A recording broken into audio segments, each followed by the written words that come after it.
हिमालय की तराई में एक छोटे से गांव में धर्मा रहता था। वह एक माली था, परंतु उसकी जिंदगी उतनी ही बेरंग थी जितनी उसकी सब्जियों के बिना फूलों की क्यारी।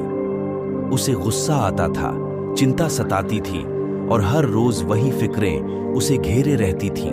एक दिन गांव में भिक्षुओं का एक समूह आया। धर्मा मन की अशांति से थककर उनकी शांति से प्रभावित हुआ। उसने उनसे पूछा, गुरु, मेरी जिंदगी कैसे सुखी हो सकती है? एक भिक्षु ने मुस्कुराकर कहा, मित्र, सुख और शांति तुम्हारे भीतर ही छिपी है, बस तुम्हें उसे ढूंढना है। उन्होंने धर्मा को 21 दिनों की चुनौती दी। 21 दिन तक उसे हर शाम को ध्यान करना था, सिर्फ 5 सांसों पर ध्यान केंद्रित करते हुए। साथ ही हर दिन किसी एक व्यक्ति के प्रति करुणा का भाव रखना था, चाहे वो कितना भी बुरा क्यों न लगे। पहले कुछ दिन तो मुश्किल थे।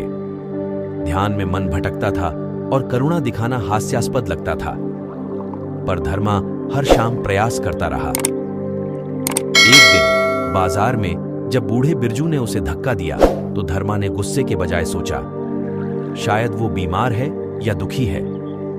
तभी उसे करुणा का एक छोटा सा स्पर्श महसूस हुआ। 21 दिन बीतते गए और धर्मा में धीरे धीरे बदलाव आने लगा।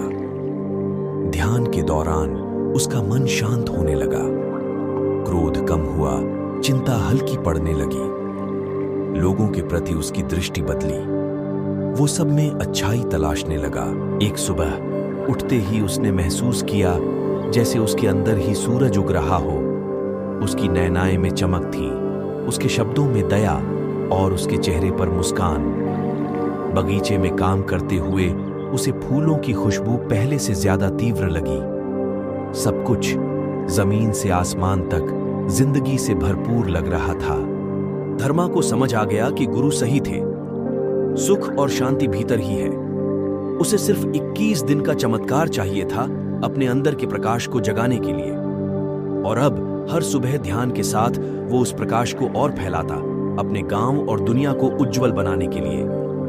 कहानी का सार, ये कहानी हमें 21 दिन की छोटी सी कोशिश से जीवन में बड़ा बदलाव लाने की प्रेरणा देती है।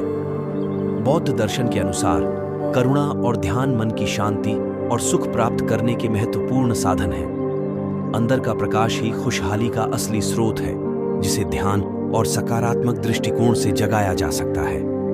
इस कहानी को अपने जीवन में लागू करने के लिए आप भी 21 दिन की चुनौती ले सकते हैं। हर दिन कुछ मिनट ध्यान करें और किसी एक व्यक्ति के प्रति करुणा का भाव रखें। आप देखेंगे कि यह छोटी सी कोशिश आपके जीवन में बड़ा बदलाव ला सकती है।